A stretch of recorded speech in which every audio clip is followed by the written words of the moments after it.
Good morning અને સુપ્રભાત વિદ્યાર્થી મિત્રો. Welcome to chemistry zone with Pragya madam.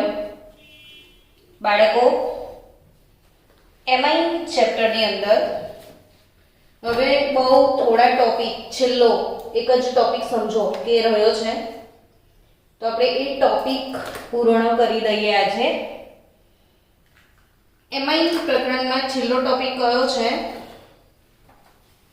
તો ડાયઝોનિયમ ક્ષાર.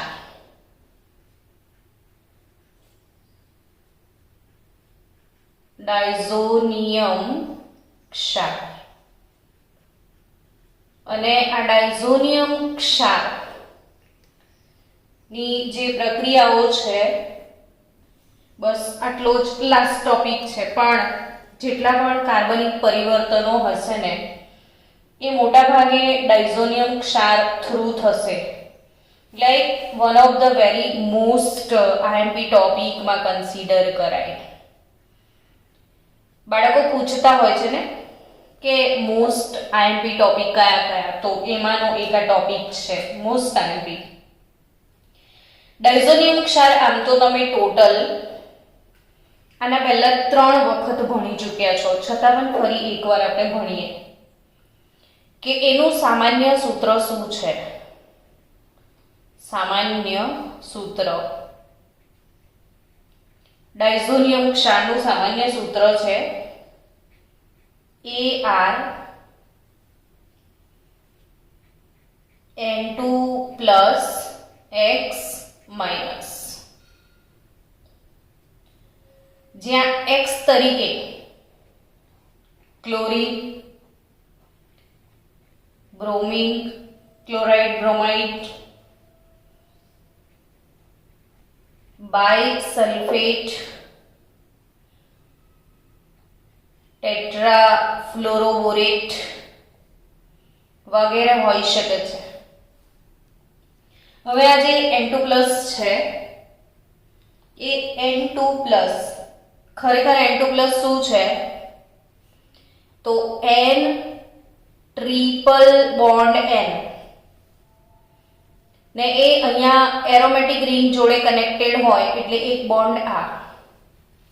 બાળકો, નાઇટ્રોજન છે ને, એ સહસંયોજક બંધ મેક્સિમમ 3 જ બનાવે, પણ જ્યારે એ ચોથો બંધ બનાવે ત્યારે એ અબંધકારક ઇલેક્ટ્રોન યુગ્મનું દાન કરે. સમજો, હંમેશા તમે એમોનિયાની વાત સમજો કે એમોનિયા છે તો NH3 નાઇટ્રોજન સાથે 3 બંધ હોય, પણ નાઇટ્રોજન પર એક અબંધકારક ઇલેક્ટ્રોન યુગ્મ છે એનું દાન કરે તો એ ચોથા હાઇડ્રોજન જોડે NH4+ બનાવે. એમ નાઇટ્રોજનને 4 બંધ છે એટલે ઓબ્વિયસલી એણે ઇલેક્ટ્રોન યુગ્મનું દાન કરેલું છે. આના ઇલેક્ટ્રોન યુગ્મ એની પાસે છે, એણે દાન કર્યું છે એટલે એના પર પ્લસ વીજભાર આવે. N2+ એક્ચ્યુઅલી આ રીતે હોય છે. હવે બાળકો, નાઇટ્રોજન જે છે ને આપણે એઝો કહેતા હોઈએ છીએ. એઝો સંયોજનો એટલે નાઇટ્રોજનના સંયોજનો. સલ્ફર માટે શબ્દ વપરાય છે થાયો. ઓક્સિજન માટે શબ્દ વપરાય ઓક્ઝો. એવી રીતે નાઇટ્રોજન માટે શબ્દ વપરાય એઝો. સમજી ગયા? Sulphur thio, oxygen oxo, nitrogen azo. હવે કેટલા એઝો છે? તો કે 2 નાઇટ્રોજન છે એટલે ડાયએઝો થયું, ને એ આયન છે એટલે એઝોનિયમ. તો ડાયએઝોનિયમ આયન કહેવાય N2+ ને. Ar એરોમેટિક રિંગ, કેમ કે સામાન્ય રીતે એરાઇલ ડાયઝોનિયમ ક્ષાર છે એ સ્થાયી સ્વરૂપમાં તમને મળતો હોય છે, અને જેનો ઉપયોગ કરીને તમે ઘણા બધા કાર્બનિક સંયોજનોનું સંશ્લેષણ કરી શકો છો. એટલા માટે અહીંયા જનરલ સૂત્રમાં મેં Ar જ લખ્યું છે. હવે તમે સમજો કે Ar એરોમેટિક રિંગ મેં બેન્ઝીનની મૂકી દીધી. ચલો, એના ઉપર N2+, ને અગર અહીંયા મૂક્યું મેં Cl. હવે મારે નામ બનાવવું છે તો કેટલું ઈઝી થઈ જાય છે નામ. જો સમજો કે આટલો જે પાર્ટ છે રિંગ વાળો પાર્ટ, એ રિંગ વાળા પાર્ટને આપણે શું કહીએ છીએ? તો બેન્ઝીન. રિંગ વાળા પાર્ટને શું કહીએ છીએ? બેન્ઝીન.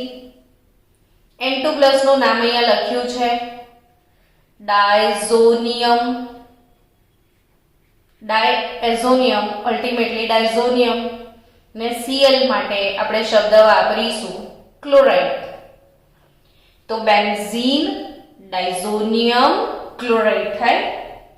ચલો ડિફરન્ટ ડાયઝોનિયમ ક્ષારના થોડું નામકરણ શીખીએ. પહેલા આપણ બેન્ઝીનની રિંગ પર N2+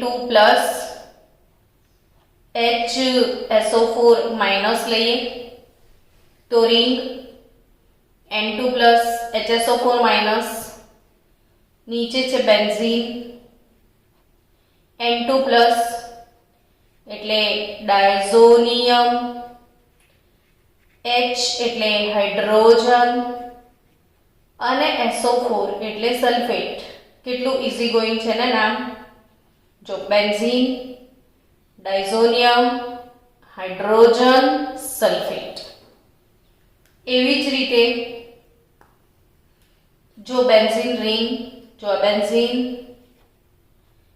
ડાયઝોનિયમ, BF4- લખ્યું હોય તો શું નામ આપશો? તો benzene diazonium fluoroborate. Benzene diazonium fluoroborate. શું નામ આપશો? Benzene diazonium fluoroborate. આ બેન્ઝીન ડાયઝોનિયમ હાઇડ્રોજન સલ્ફેટ, આ benzene diazonium chloride, benzene diazonium hydrogen sulphate, benzene diazonium fluoroborate. સમજી રહ્યા છો? તો હવે આપણે કમ્પેરિઝન કરીએ કે પ્રાથમિક એલિફેટિક એમાઇન અને પ્રાથમિક એરોમેટિક એમાઇનની. કોની કમ્પેરિઝન છે બાળકો? પ્રાથમિક એલિફેટિક એમાઇન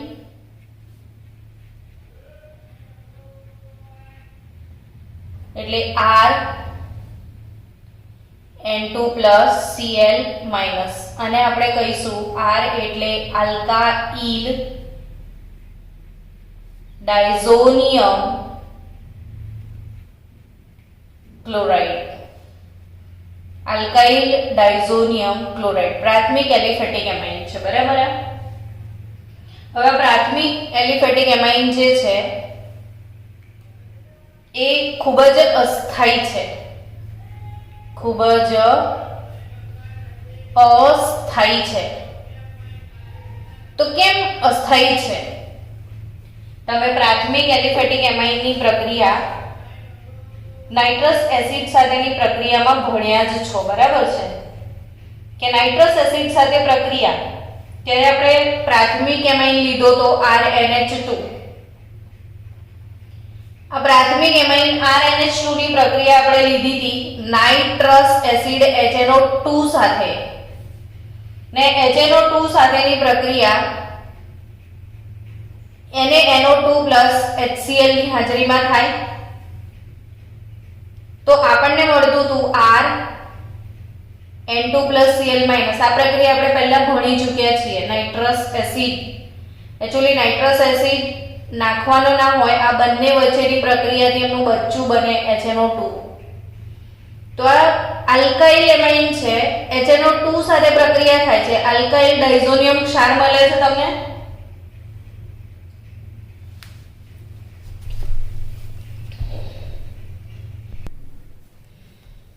આલ્કાઇલ ડાયઝોનિયમ ક્ષાર એ અસ્થાયી હતો અને તરત જ અસ્થાયી હોવાના કારણે એનું જળ વિભાજન થઈને સીધો તમને આલ્કોહોલ જ મળી જાય છે, N2+ HCl. હવે આવું કેમ થાય છે? અહીંયા આ જે ક્ષાર બન્યો ને એ અસ્થાયી કેમ છે? જો સ્થાયી હોત તો શું કરતા તમે? તો સ્થાયી હોત તો તમે એને બહાર કાઢી લેતા. બહાર કાઢી અને જુદા જુદા તમારી ઈચ્છા મુજબના સંયોજનો તમે બનાવી શકતા. જેમ હમણાં આપણે આગળ બહુ બધા સંયોજનો બનાવીશું. શેમાંથી? તો એરાઇલ ડાયઝોનિયમમાંથી. આલ્કાઇલમાંથી નહીં બનાવી શકીએ, એરાઇલમાંથી બનાવી શકશું. આલ્કાઇલ અસ્થાયી. કેમ અસ્થાયી છે?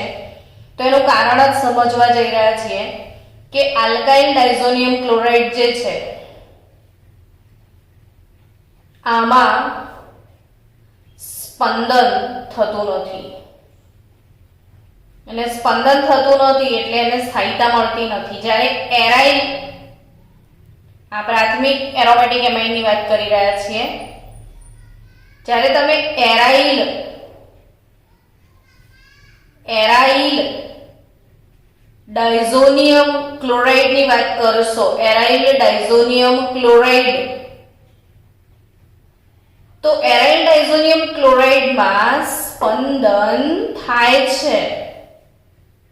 એરાઇલ ડાયઝોનિયમ ક્લોરાઇડમાં શું થાય છે? સ્પંદન. તો એ કેવી રીતે થાય છે એ સમજાવું તમને. તો સ્પંદન સૂત્રો બાળકો 4-4, 5-5 વાર દોરજો, જેથી તમારા કન્સેપ્ટ બહુ સારા ક્લિયર થાય. સ્પંદન સૂત્રો આવડવા બહુ જરૂરી છે. આ બેન્ઝીન, એની રિંગ પર N+,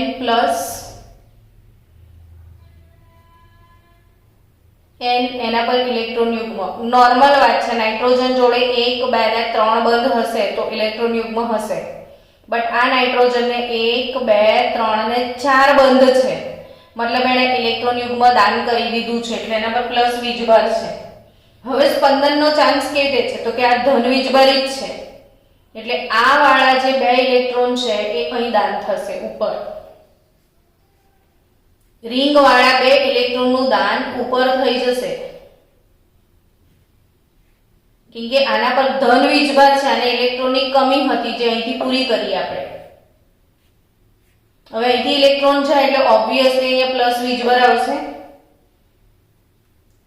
નાઇટ્રોજનને 2 જ બંધ હશે, 4 બંધ મેક્સિમમ હોય, વધારે હોય નહીં. અહીંયા દાન થઈને બંધ બન્યો એટલે ઓબ્વિયસલી આ બંધ તૂટી જાય તો આ નાઇટ્રોજન પર ઇલેક્ટ્રોન યુગ્મ ફ્રી થઈ જશે, એટલે આના પર ઋણ વીજભાર આવી જશે, આના પર ધન વીજભાર આવી જશે, ધન ઋણ બેલેન્સ થઈ જશે, ને અહીંયા પહેલા જે ધન વીજભાર હતો એ આ કાર્બન પર આવી જશે. હવે આ ધન વીજભાર વારંવાર વિસ્થાનીકૃત થશે. હવે અહીંથી દાન ક્યાં થશે? અહીંથી દાન અહીં થશે, તો અહીં આગળ ધન વીજભાર આવશે.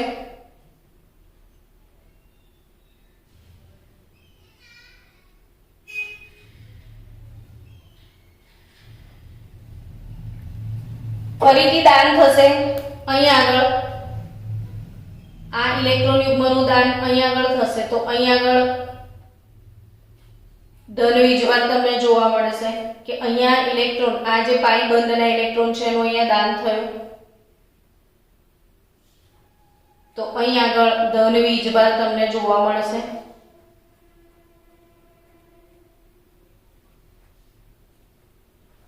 સમજી ગયા?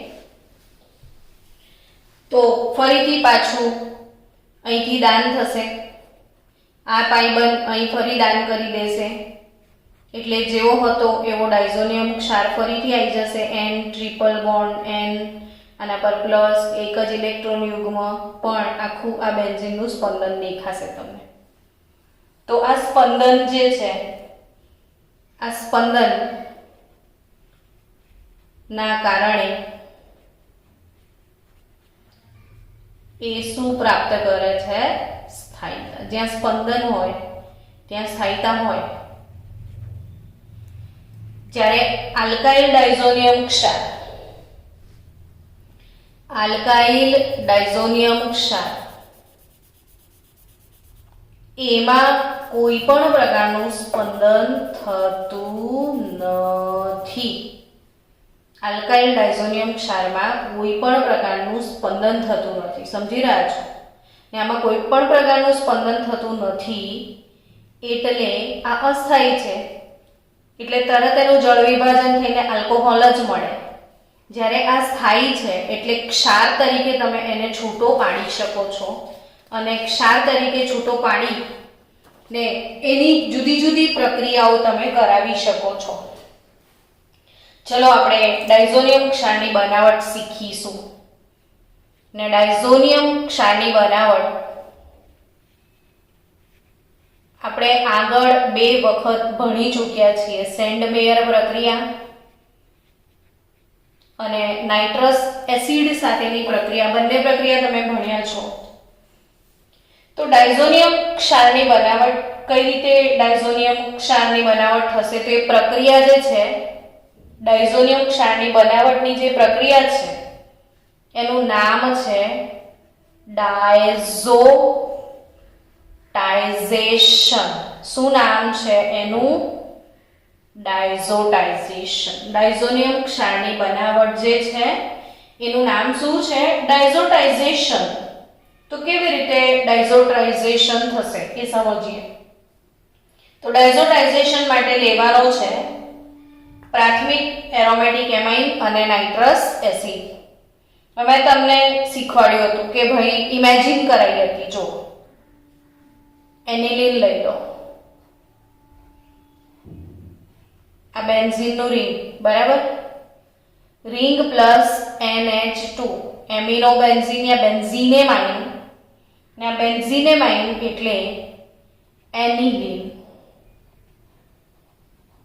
એનિલિનનું ડાયઝોટાઇઝેશન આગળના સેન્ડમેયરના વિડીયોમાં તમે જોશો તો મેં પૂરેપૂરું ડિટેલમાં તમને સમજાવ્યું છે કે એનિલિન લો, એમાં ઉમેરો HCl, તો એનિલિન HCl માં ઓગળી જશે. આજુબાજુ તમારે આઈસ બાથ મૂકવાનું છે, ઠંડા તાપમાને આ પ્રક્રિયા કરવાની, ગરમ તાપમાને ક્ષાર અસ્થાયી થઈ જાય છે. બરફ મૂકશો એટલે તાપમાન કેટલું ગણાય? તો 0 થી 5 ડિગ્રી સેલ્સિયસ જેટલું, એટલે ઓલમોસ્ટ ટેમ્પરેચર 273 થી 278 કેલ્વિન જેટલું છે. નાઇટ્રસ એસિડ HNO2 સાથે પ્રક્રિયા કરવાની છે તમારે, અને એ HNO2 ક્યાંથી ઉત્પન્ન થશે? તો NaNO2 અને HCl નાખવાથી. હવે તમે આઈસ બાદ નાખ્યો, HCl નાખ્યું, એનિલિન HCl માં ઓગળી જશે. પછી એમાં NaNO2 નો પાવડર નાખવાનો છે, ને જેમ જેમ પાવડર નાખીને હલાવતા જશો તેમ તેમ આ ક્ષાર છૂટો પડશે. કયો ક્ષાર? તો બેન્ઝીનનું રિંગ, એના ઉપર N2 plus Cl minus, benzene diazonium chloride. ને આ ક્ષાર થોડો અસ્થાયી હોવાથી તરત જ એનો ઉપયોગ કરી લેવો પડે. સ્થાયી એટલે આલ્કાઇલ કરતા એરાઇલ સ્થાયી હોય, જે તમે બહાર નીકાળીને એને વાપરી શકો. સ્પંદનના કારણે એમાં સ્થાયીતા પ્રાપ્ત થાય છે, એટલે તમે એને અલગથી છૂટો પાડી અને જુદા જુદા સંયોજનો બનાવવા માટે વાપરી શકશો. જ્યારે આલ્કાઇલ ક્ષાર તમે છૂટો નહીં પાડી શકો, એ સીધું જળ વિભાજન થઈને આલ્કોહોલમાં રૂપાંતરિત થઈ જશે. હવે આ જે ક્ષાર છે બેન્ઝીન ડાયઝોનિયમ ક્ષાર, એના ભૌતિક ગુણધર્મોની આપણે ચર્ચા કરી લઈએ. પહેલા કે ડાયઝોનિયમ ક્ષારના ભૌતિક ગુણધર્મો શું છે? ડાયઝોનિયમ ક્ષારના ભૌતિક ગુણધર્મોની ડિસ્કશન કરી લે કે કેવો હોય ડાયઝોનિયમ ક્ષાર. તો પહેલો ગુણધર્મ છે એનો કે એ રંગવિહીન હોય છે. કેવો હોય છે? રંગવિહીન. સ્ફટિકમય છે, અને સ્ફટિકમય શબ્દ આવ્યો એટલે મનમાં ઇમોશન જાગ્યો કે ઘન પદાર્થ જ હોય. વાયુ થોડી સ્ફટિકમય હોય, પ્રવાહી થોડી સ્ફટિકમય હોય. ચલો બીજી વાત કરીએ તો પાણીમાં તરત જ દ્રાવ્ય થાય છે. પાણીમાં તરત જ દ્રાવ્ય થાય. ત્રીજો ગુણધર્મ એ નીચા તાપમાને નીચા તાપમાને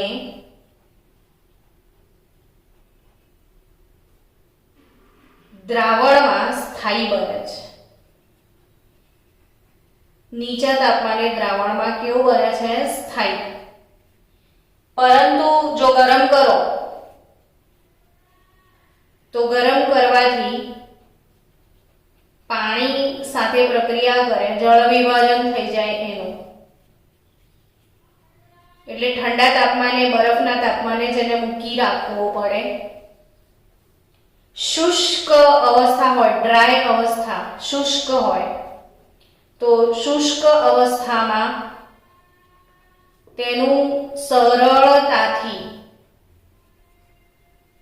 વિઘટન થાય. શુષ્ક અવસ્થામાં એનું સરળતાથી વિઘટન પામે છે. બેન્ઝીન ડાયઝોનિયમ ફ્લોરોબોરેટ, એક અગત્યની વાત છે અહીંયા જે યાદ રાખવાની છે, તમારો એક ઇમ્પોર્ટન્ટ એમસીક્યુ બનશે. આ વાળો ક્ષાર જો બેન્ઝીન ડાયઝોનિયમ એટલે N2+ ને ફ્લોરોબોરેટ એટલે BF4-. તો બેન્ઝીન ડાયઝોનિયમ ફ્લોરોબોરેટ ફક્ત આ જે ક્ષાર છે એ એકલો જ પાણીમાં અદ્રાવ્ય છે. શું યાદ રાખવાનું છે તમારે? અહીંથી એમસીક્યુ બને, બરાબર? એટલે આ એમસીક્યુ કઈ રીતે યાદ રાખશો? ફક્ત કયો ક્ષાર? Benzene diazonium fluoroborate. Benzene diazonium fluoroborate આ એક જ ક્ષાર એવો છે જે પાણીમાં અદ્રાવ્ય છે. સમજી રહ્યા છો? જે પાણીમાં કેવો છે? અદ્રાવ્ય છે અને ઓરડાના તાપમાને સ્થાયી છે. ઓરડાના તાપમાને સ્થાયી છે. તો બેન્ઝીન ડાયઝોનિયમ ક્લોરાઇડ પાણીમાં અદ્રાવ્ય છે અને ઓરડાના તાપમાને કેવો છે? એ સ્થાયી છે. તો ડાયઝોનિયમ ક્ષારની જે બનાવટ છે એ ડાયઝોનિયમ ક્ષારની બનાવટ યાદ રહી ગઈ તમને? કઈ પ્રક્રિયાથી ડાયઝોનિયમ ક્ષાર બને બાળકો? ડાયઝોટાઇઝેશનથી. કેવી રીતે? કોનું ડાયઝોટાઇઝેશન કરવાનું છે? એનિલિનનું. કેટલા તાપમાને? બરફના 273 થી 278. HCl અને NaNO2 પાવડર યુઝ કરવાનો છે. તો તમને કયો ક્ષાર મળશે? Benzene diazonium chloride. અને આ ક્ષારના ભૌતિક ગુણધર્મો, એમાં આ બેન્ઝીન ડાયઝોનિયમ ફ્લોરોબોરેટ એક એવો ક્ષાર છે જે પાણીમાં અદ્રાવ્ય છે ને રૂમ તાપમાને સ્થાયી પણ છે. બીજા બધા રૂમ તાપમાને, નીચા તાપમાને સ્થાયી, પણ ગરમ કરો તો જળ વિભાજન થઈ જાય, પાણીમાં તરત જ ઓગળી જાય, રંગ વગરના છે, સ્ફટિકમય ઘન પદાર્થ છે અને શુષ્ક અવસ્થામાં વિઘટન પામે છે. ચલો આપણે હવે સ્ટાર્ટ કરીએ છીએ ડાયઝોનિયમ ક્ષારની રાસાયણિક પ્રક્રિયાઓ. કયા ટોપિક તરફ આજે આગળ વધવાનું છે? ડાયઝોનિયમ ક્ષારની રાસાયણિક પ્રક્રિયાઓ. તો ડાયઝોનિયમ ક્ષાર એની રાસાયણિક પ્રક્રિયાઓ. ડાયઝોનિયમ ક્ષારની રાસાયણિક પ્રક્રિયાઓમાં પહેલી જે છે, પહેલી પ્રક્રિયા એ આપણે શીખવાના છીએ વિસ્થાપન પ્રક્રિયા. પહેલી પ્રક્રિયા કઈ શીખવાના છીએ? વિસ્થાપન. કોનું વિસ્થાપન? તો કે N2+ નું. કોનું વિસ્થાપન? N2+ નું વિસ્થાપન. કોના વડે? તો કે N2+ નું વિસ્થાપન આપણે કરવાનું છે ક્લોરાઇડ અથવા બ્રોમાઇડ અથવા આયોડાઇડ અથવા સાયનાઇડ અથવા હાઇડ્રોક્સાઇડ વડે. અને N2+ નું વિસ્થાપન ક્લોરાઇડ, બ્રોમાઇડ, આયોડાઇડ, સાયનાઇડ કે હાઇડ્રોક્સાઇડ વડે થાય તો નાઇટ્રોજન વાયુ સ્વરૂપે દૂર થશે. કઈ રીતે દૂર થાય? નાઇટ્રોજન વાયુ સ્વરૂપે દૂર થઈ જશે. તો એમાંની વિસ્થાપનમાંની પહેલી પ્રક્રિયા છે સેન્ડ મેયર પ્રક્રિયા. વિસ્થાપનની પહેલી પ્રક્રિયા કઈ છે બાળકો? સેન્ડ મેયર પ્રક્રિયા. વિસ્થાપનમાં સૌથી પહેલી પ્રક્રિયા છે સેન્ડ મેયર પ્રક્રિયા. આ સેન્ડ મેયર પ્રક્રિયા જે છે એ સેન્ડ મેયર પ્રક્રિયા તમે hello alkane hello arene ચેપ્ટરમાં already ભણી ચૂક્યા છો. આપણે સેન્ડ મેયર પ્રક્રિયા હેલો અલ્કેન હેલો એરિનની બનાવટમાં શીખ્યા હતા. યાદ કરો બરાબર. કેવી રીતે સેન્ડ મેયર પ્રક્રિયા લીધી હતી? તો એનિલીન નું ડાયઝોટાઇઝેશન કરીને બેન્ઝીન ડાયઝોનિયમ ક્લોરાઇડ બનાવ્યું હતું ને આ બેન્ઝીન ડાયઝોનિયમ ક્લોરાઇડની પ્રક્રિયા cuprous chloride CuCl HCl CuBr HBr કે પછી CuCN KCN વડે થાય.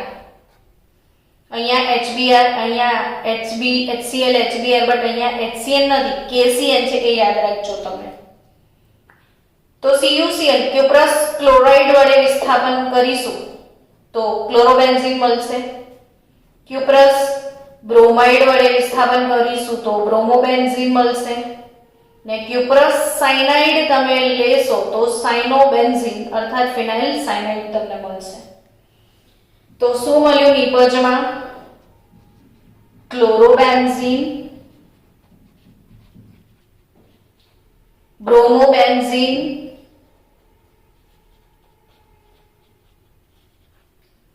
અને ફિનાઇલ સાયનાઇડ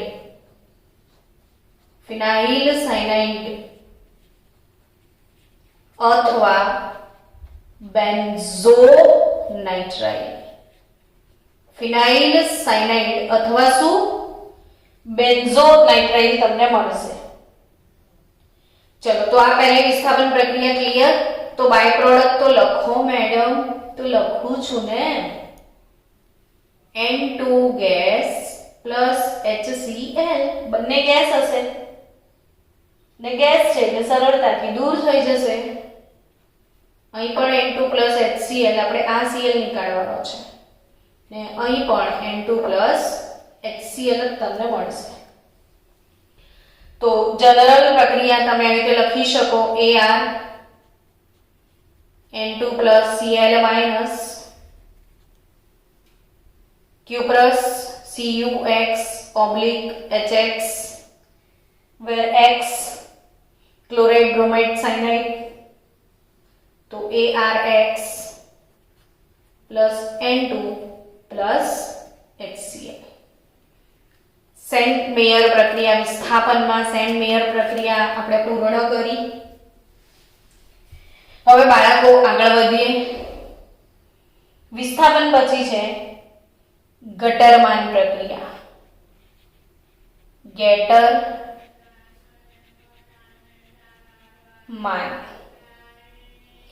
તો ગેટરમાન યા ગેટરમેન પ્રક્રિયા જે છે, ગેટરમેન પ્રક્રિયા. આ ગેટરમેન પ્રક્રિયા same to same Sandmeyer. તો ફરક શું? તો ક્યુપ્રસ ક્લોરાઇડ ને બદલે કોપર પાવડર ખાલી લેવાનો છે.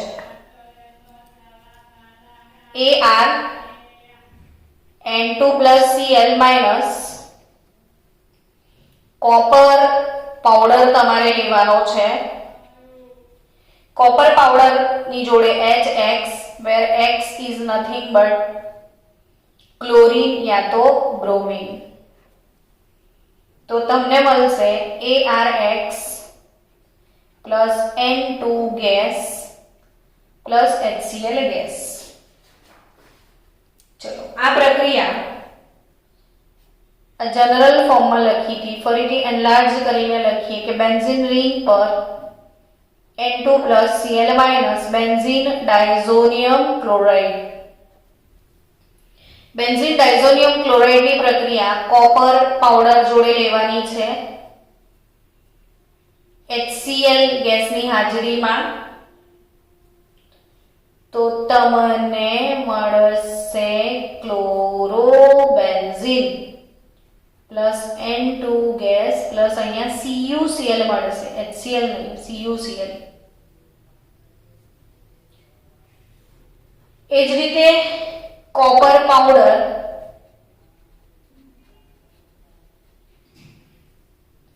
HBr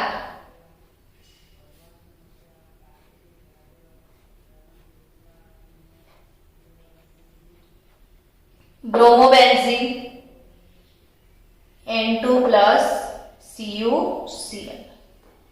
done.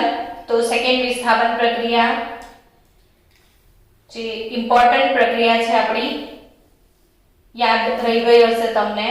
2 to 5 ટાઈમ લખી નાખજો. જેટલું પણ આ વિડિયો બને ને એટલું વારંવાર રિપીટ કરજો, જોયા કરજો તો આવડી જશે. સેન્ડમેયર, ગટરમેન. હવે ત્રીજી પ્રક્રિયા બેન્ઝીન ડાયઝોનિયમ ક્લોરાઇડ. તમે ઘરમાં એક ચાર્ટ પેપર પર આખો ચાર્ટ પ્રક્રિયાનો બનાવીને લખી શકીને મૂકી દો છો તો આરામથી તમને યાદ રહેશે. N2 પ્લસ બેન્ઝીન ડાયઝોનિયમ ક્લોરાઇડને Ki સાથે ગરમ કરો. Ki સાથે. શેની સાથે ગરમ કરશો? Ki સાથે.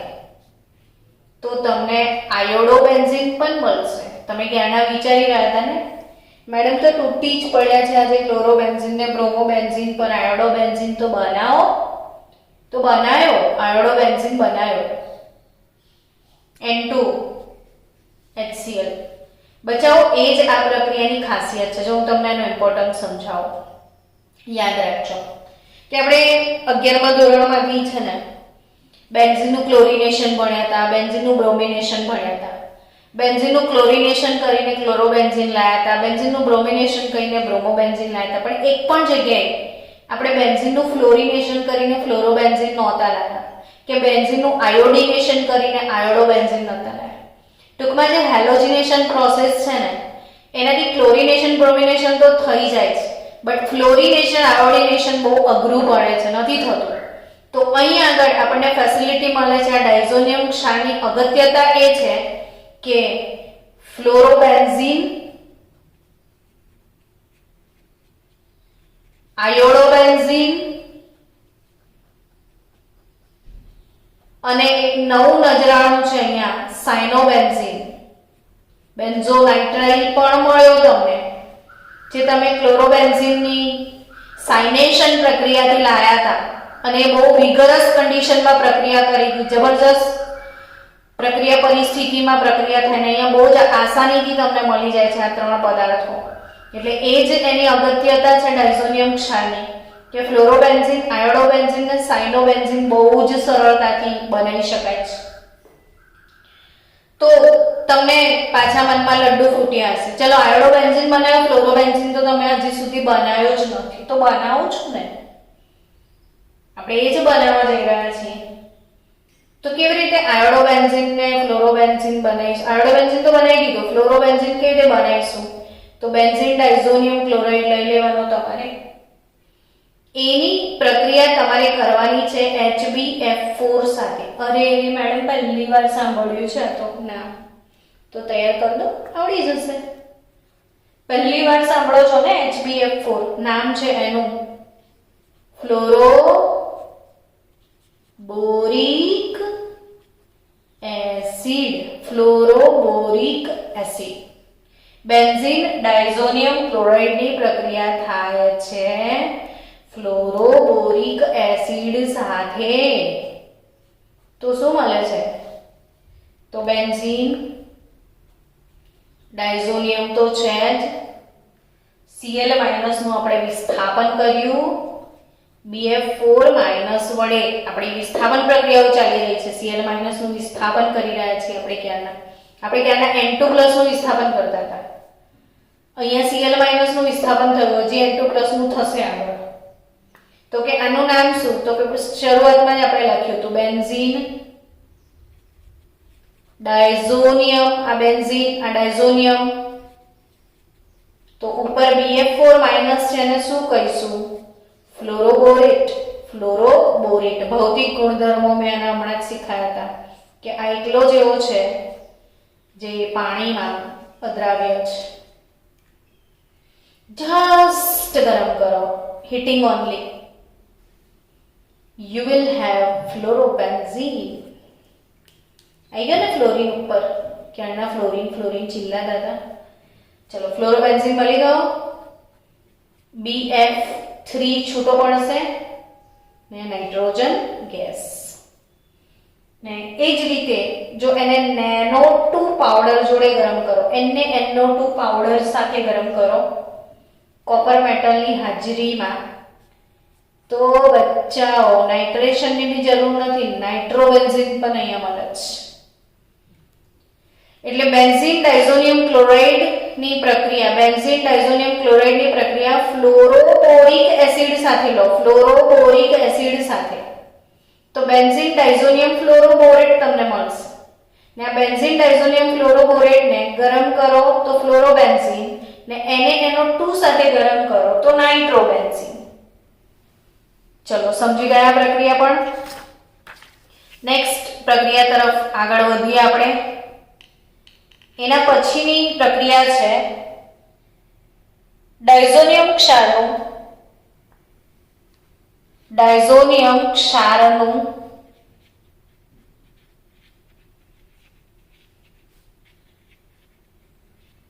રિડક્શન.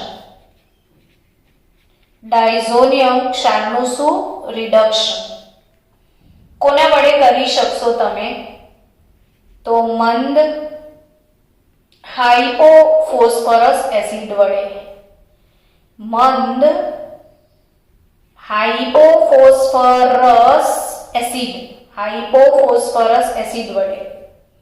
ને એ હાઇપોફોસ્ફરસ એસિડનું બીજું નામ છે ફોસ્ફિનિક એસિડ.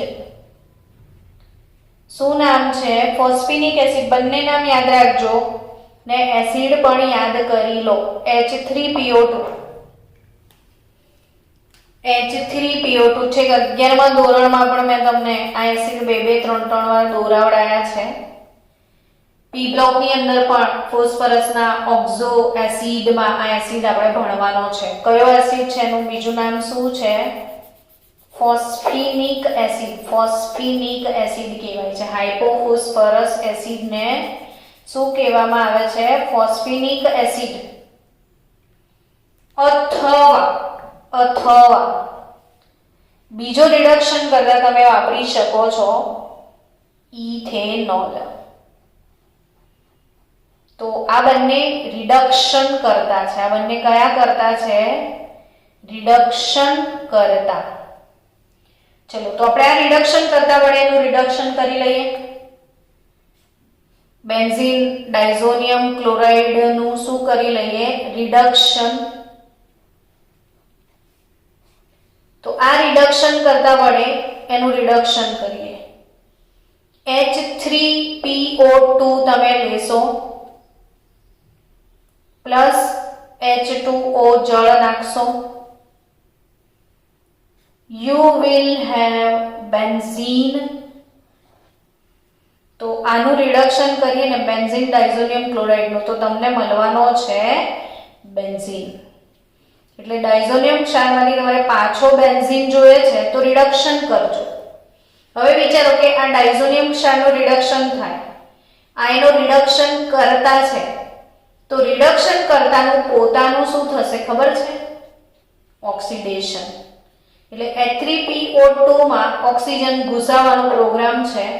H3PO2 H3PO3 બની જશે અને આને ફોસ્ફોનિક એસિડ કહેવાય. ફોસ્ફોનિક એસિડ.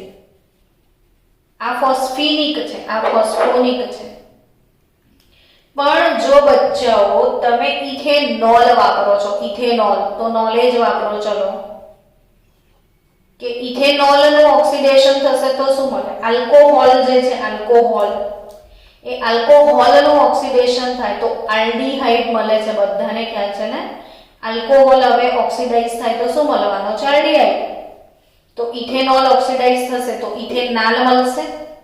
અને બેન્ઝીન ડાયઝોનિયમ ક્લોરાઇડમાંથી તો ફિક્સ નિપજ છે બેન્ઝીન જ. તો આ એક અગત્યની પ્રક્રિયા પૂરી થઈ. બીજી ડાયઝોનિયમ ક્ષારનું રિડક્શન. શું ભણી રહ્યા છો? ડાયઝોનિયમ ક્ષારનું રિડક્શન.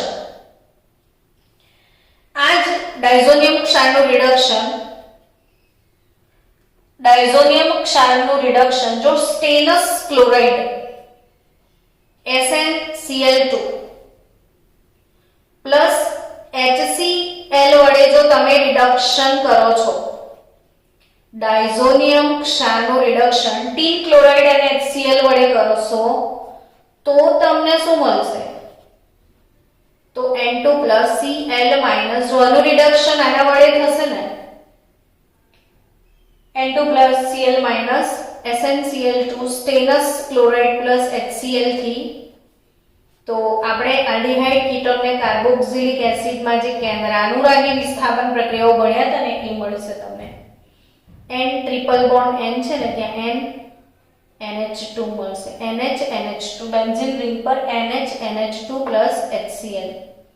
નાઇટ્રોજનના જે ટ્રિપલ બોન્ડ છે એ તૂટી જશે ને અહીં આગળ હાઇડ્રોજન ઉમેરાશે બંને બોન્ડ તૂટીને, એટલે NH2 મળશે જેને કહેવાય ફિનાઇલ હાઇડ્રેઝીન. શું કહેવાય આને? ફિનાઇલ હાઇડ્રેઝીન. તો એ જ બેન્ઝીન ડાયઝોનિયમ ક્લોરાઇડનું રિડક્શન SnCl2 HCl વડે થશે તો શું મળશે તમને? ફિનાઇલ હાઇડ્રેઝીન. ચલો આગળ વધીએ. આજે આપણે ડાયઝોનિયમ ક્ષાર આખો ટોપિક એક જ વિડીયોમાં કવર કરવાની ઈચ્છા છે. જો ડાયઝોનિયમ ક્ષારનું પ્રક્રિયા મંદ H2SO4 વડે જળ વિભાજન કરવામાં આવે. ડાયઝોનિયમ ક્ષાર, આ ડાયઝોનિયમ ક્ષાર જે છે એનું જળ વિભાજન યાદ રાખજો. N2 Cl benzene diazonium chloride એનું જળ વિભાજન હંમેશા કોઈ મંદ એસિડ અથવા મંદ બેઝની હાજરીમાં કરતા હોઈએ છીએ આપણે. તો મંદ H2SO4 283 કેલ્વિન તાપમાને પાણી સાથે જો એનો જળ વિભાજન થાય તો તમને ફિનોલ મળશે. અગત્યનો કાર્બનિક પરિવર્તન થયો એનિલીન થી ફિનોલ. એનિલીન થી તમારે આવવું છે ફિનોલમાં. તો એનિલીનનું ડાયઝોટાઇઝેશન કરશો એટલે ડાયઝોનિયમ ક્લોરાઇડ ને એનું જળ વિભાજન કરશો તો તમને મળશે ફિનોલ. સમજી ગયા બચ્ચાઓ?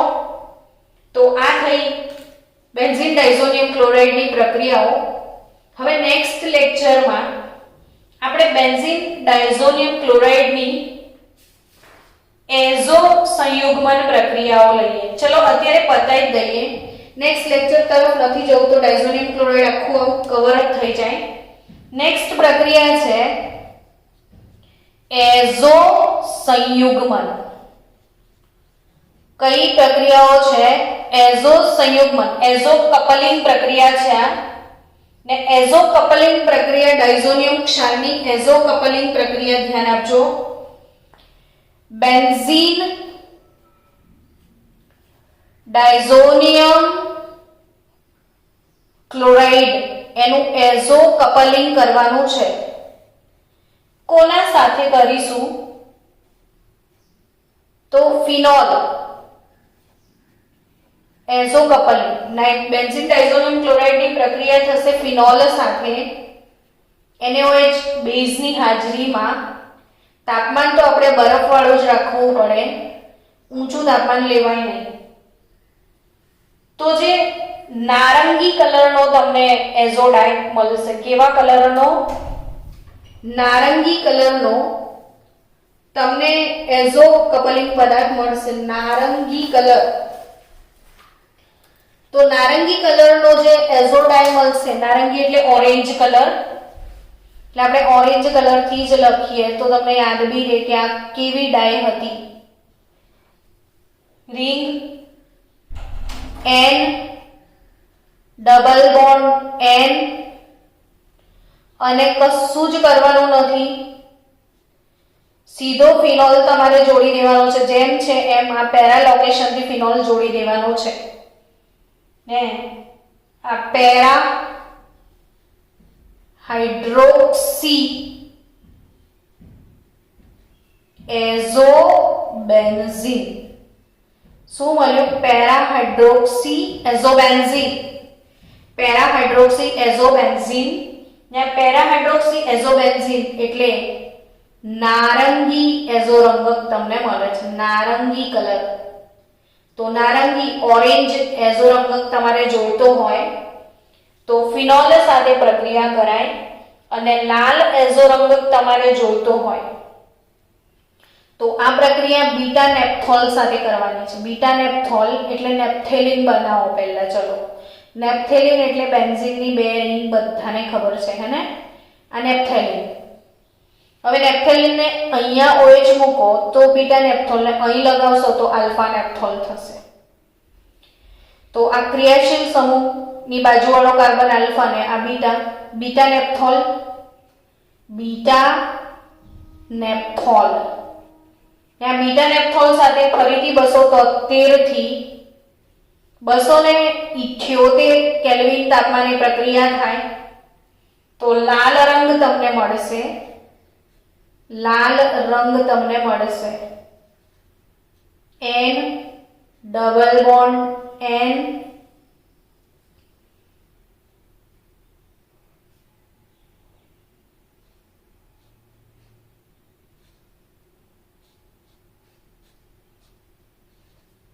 જે જગ્યાએ OH જોડાયેલા એક્ઝિટ ઓપોઝિટ સાઈડથી તમારે કનેક્ટ કરવાનું છે એનું પેરા લોકેશન કમ્પ્લીટ એની ઓપોઝિટ સાઈડથી કનેક્ટ કરજો. એટલે આ કહેવાશે તમારું બીટા નેપ્થાઇલ એઝોબેન્ઝીન. બીટા નેપ્થાઇલ એઝોબેન્ઝીન ને આ લાલ એઝો રંગક છે, લાલ એઝો રંગક છે. કેવા કલરનું એઝો રંગક છે? લાલ. તો આ એઝો કપલિંગ પ્રક્રિયા છે કે બેન્ઝીન ડાયઝોનિયમ ક્લોરાઇડની ફિનોલ સાથે પ્રક્રિયા કરો તો નારંગી રંગનો એઝો રંગક મળશે, અને બીટા નેપ્થોલ સાથે પ્રક્રિયા થાય તો લાલ એઝો રંગક મળશે. હજી એની એઝો કપલિંગ પ્રક્રિયા છે તો એ એઝો કપલિંગ પ્રક્રિયા લઈએ બેન્ઝીન ડાયઝોનિયમ ક્લોરાઇડ સાથે. Benzene ring N2+ Cl-. કોના સાથે પ્રક્રિયા કરીશું? એનિલીન સાથે. જેમાંથી જન્મ્યું હતું એ જ પદાર્થ એનિલીન ફરી એમાં એઝો રંગ સંયુગ્મન પ્રક્રિયા આપશે HCl ની હાજરીમાં 273 થી 278 કેલ્વિન તાપમાને. પહેલા તમે ફિનોલ લીધો તો ફિનોલ એસિડિક હતો એટલે બેઝિક માધ્યમ પસંદ કર્યું, તો આ બેઝ લીધો છે તો એસિડિક માધ્યમ લો HCl. કેવો એઝો રંગક મળશે? તો પીળો. કેવો એઝો રંગક મળશે તમને? પીળો એઝો રંગક મળશે. N double bond N. એનિલીનની એક્ઝેક્ટ પેરા લોકેશનથી એનિલીન ચોંટાડી દેવાનું છે અહીંયા. તો આ યલો. કયો કલર? આછો પીળો. આછો પીળો કલર તમને મળશે. આછો પીળો એઝો રંગક એટલે નામ આપીશું para amino azobenzene. Para amino azobenzene. તો પેરા એમિનો એઝોબેન્ઝીન તમને મળ્યું. હવે નેક્સ્ટ એની પ્રક્રિયા આપણે કરીશું.